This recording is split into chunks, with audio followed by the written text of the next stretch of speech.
భరతమాత కన్నీటి కమలం పూసింది.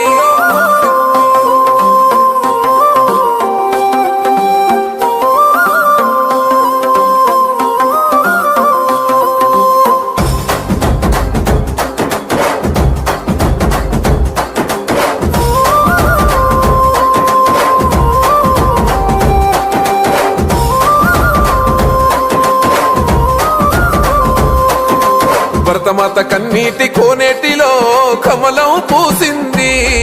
ఆ కమలం పువ్వు కాషాయ జెండా నన్న మోసింది. నర్కుడ శంషబాదు రాజేంద్ర నగరుల ధర్మం